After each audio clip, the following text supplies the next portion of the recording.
આવતીકાલથી 13 તાલુકાના ખેડૂતોને મળશે 8 કલાકની બદલે 10 કલાક વીજળી। માર્ચ 2026 સુધીમાં રાજ્યના તમામ ખેડૂતોની સિંચાઈ માટે દિવસે વીજળી મળતી થઈ જશે। ગુજરાતના ખેડૂતોના હિતલક્ષી આ મહત્વની વાત કરી છે મુખ્યમંત્રી ભૂપેન્દ્ર પટેલે। પીએમ કિસાન સન્માન નિધિ કાર્યક્રમને સંબોધતા તેમણે કહ્યું કે હાલ 98% કરતાં વધુ ખેડૂતોને દિવસે વીજળી મળે છે, તે આંક 100%એ પહોંચાડાશે। તો રાજ્ય સરકારે કેબિનેટ બેઠકમાં રવિ સિઝનમાં ખેડૂતોને પિયત માટે 10 કલાક વીજ પુરવઠો આપવાની જાહેરાત કરી છે। રવિ સિઝનમાં જીરાનું વાવેતર થયું હોય તેવા વિસ્તારોમાં ખેડૂતોને પિયત માટે આવતીકાલે 20મી નવેમ્બરથી દરરોજ 8 કલાકના બદલે 10 કલાક વીજ પુરવઠો પૂરો પાડવામાં આવશે, જેનો લાભ અમદાવાદ, મહેસાણા, પાટણ, સુરેન્દ્રનગર, વાવ, થરાદ અને મોરબી જિલ્લાના 13 તાલુકાઓને મળશે। અંદાજે 1090 ગામના 49,109 ખેતીવાડી ગ્રાહકોને તેનો લાભ મળશે। તો દાહોદ અને ગરબાડા તાલુકામાં પણ રવિ સિઝન માટે 8 કલાકના બદલે 12 કલાક વીજ પુરવઠો પૂરો પાડવામાં આવશે, જેના પરિણામે 191 ગામોના 9,758 ખેડૂતોને લાભ મળશે। બીજી તરફ રાજ્ય સરકાર તરફથી હર્ષ સંઘવીએ માહિતી આપી કે પાક નુકસાનીની સહાય માટે અત્યાર સુધીમાં 10 લાખ ખેડૂતોની અરજી આવી છે। ઉત્તર ગુજરાતમાંથી 1.25 લાખ અરજી આવી છે, તો 1,177 કરોડથી વધુની મગફળીને ટેકાના ભાવે સરકારે ખરીદી કરી છે। રવિ સિઝનમાં જીરાનું વાવેતર થયું હોય તેવા વિસ્તારમાં ખેડૂતોને પિયત માટે 20મી નવેમ્બર 2025થી જ 8 કલાકના બદલે 10 કલાક વીજ પુરવઠો પૂરો પાડવામાં આવશે। 10 લાખથી વધુ ખેડૂતોએ આ પેકેજમાં હમણાં સુધી અરજીઓ કરી લીધી છે। 1138 કરોડનું પેકેજ જે ઉત્તર ગુજરાતમાં આપવામાં આવ્યું હતું, જેમાં 1.25 લાખ ખેડૂતોએ અરજી કરી છે હમણાં સુધી। 70,000થી વધુ ખેડૂતો પાસેથી 1177 કરોડથી વધુની મૂલ્યની 1.62 લાખ મેટ્રિક ટન મગફળી ખરીદી લેવામાં આવી છે। ગુજરાતની સિંહની ધરતી પર હવે વાઘ આવ્યો, સ્થાયી થયો હોવાના પુરાવા મળ્યા। ગુજરાતમાં વન પ્રેમીઓ માટે ખુશીના સમાચાર મળી રહ્યા છે। ગુજરાતની સાવજોની ધરતી પર હવે વાઘ આવ્યો છે।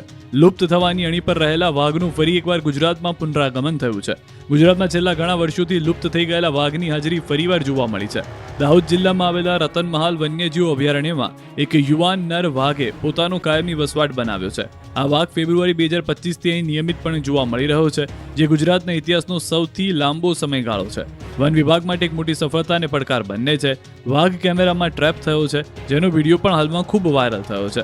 વન અને પર્યાવરણ મંત્રી અર્જુન મોઢવાડિયાએ પણ ગુજરાતમાં વાઘ અંગે પુષ્ટિ કરી છે। સોશિયલ મીડિયા પર પોસ્ટ કરી લખ્યું છે કે એશિયાઈ સિંહની ધરતી પર વાઘે પોતાનું ઘર બનાવ્યું। 9 મહિનાથી રતનમહાલના જંગલોમાં વાઘ જોવા મળી રહ્યો છે।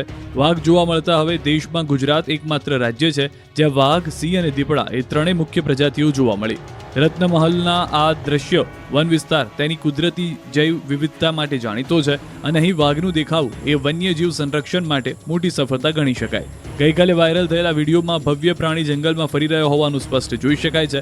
આ દ્રશ્યથી માત્ર વન વિભાગ જ નહીં પરંતુ રાજ્યના તમામ પર્યાવરણ પ્રેમીઓમાં હર્ષની લાગણી છવાઈ ગઈ છે। આ વાઘને કોઈ પણ પ્રકારની મુશ્કેલી ન પડે તેની વન વિભાગ દ્વારા ખાસ કાળજી લેવામાં આવે છે। વાઘના સંવર્ધન, પાણી અને રહેઠાણ સહિતની વ્યવસ્થા કરવામાં આવી। ભવિષ્યમાં રાજ્યના જંગલોમાં વધુ વાઘ ગર્જના કરતા જોવા મળશે। મહત્વનું છે કે ગુજરાતમાં છેલ્લે 1985માં વ્યારા તાલુકાના ભેંસખત્રી વિસ્તારમાં વાઘ જોવા મળ્યો હતો। અમદાવાદ યાર્ડમાં ડુંગળીના ભાવ કોડીના પણ છૂટક બજારમાં લોકોને લૂંટતા વેપારીઓ। એક સમયે ગરીબોની કસ્તુરી ગણાતી ડુંગળી આજે ગુજરાતના અન્નદાતાઓને રડાવી રહી છે। ખેડૂતોની રાત દિવસની મહેનત ઈડે ગઈ છે। ડુંગળીના મબલક પાક બાદ અમદાવાદ યાર્ડમાં ડુંગળીનું બમ્પર આવક થવા લાગતા ડુંગળી, ચોકલેટ, બિસ્કિટ કે પછી પાણીની બોટલ કરતાં પણ સસ્તી વેચાવા લાગી છે। ડુંગળીના ભાવ કોડીના થઈ ગયા છે। ખેડૂતોને ડુંગળીનો ખર્ચ પણ માથે પડી રહ્યો છે। હાલ અમદાવાદ યાર્ડમાં ડુંગળીને લઈને આવતા ખેડૂતોને કિલો ડુંગળીના 2 થી 10 રૂપિયા મળી રહ્યા છે।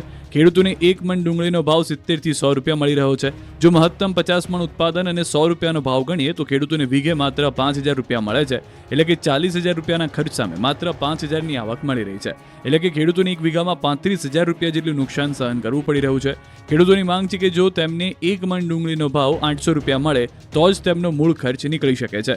બીજી તરફ સરકાર બાંગ્લાદેશ અને શ્રીલંકામાં ડુંગળી મોકલે તો ખેડૂતોને ફાયદો થઈ શકે છે। હાલ મધ્યપ્રદેશ અને નાસિકથી આવતી ડુંગળીનો મબલક પાક હોવા છતાં અમદાવાદની છૂટક બજારમાં ડુંગળીના ભાવ આસમાને છે। વેપારીઓ, ખેડૂતો અને સામાન્ય જનતાને લૂંટી નફાની મલાઈ ખાઈ રહ્યા છે। પાલનપુરના ખેડૂતો થયા પાણીદાર। 6,000થી વધુ હેક્ટર ખેતીને જમીનને પાણી મળશે। બનાસકાંઠાના પાલનપુરના ગઢ પંથકમાં ખેડૂતો માટે સારા સમાચાર આવ્યા. શિયાળુ સિઝન માટે કેનાલમાં પાણી છોડવામાં આવ્યું. જિલ્લાની જીવાદોરી સમાન ગણાતા દાંતીવાડા ડેમમાંથી કેનાલ દ્વારા ખેડૂતોને પાણી આપવાની શરૂઆત કરાઈ, જેના કારણે ખેડૂતોમાં ખુશીની લહેર છવાય છે. ગઢ પંથકમાં 6000થી વધુ હેક્ટર ખેતીની જમીનને પાણી મળશે. સિઝનમાં ખેડૂતોને 5 વાર કેનાલો દ્વારા પાણી આપવામાં આવશે. બીજી તરફ પાણી મેળવવા માટે ખેડૂતોને જે પૈસા ચૂકવાય છે તેમાં 2.5 થી 3% જેટલો વધારો પણ કરવામાં આવ્યો છે, જેથી વધારો પરત ખેંચવા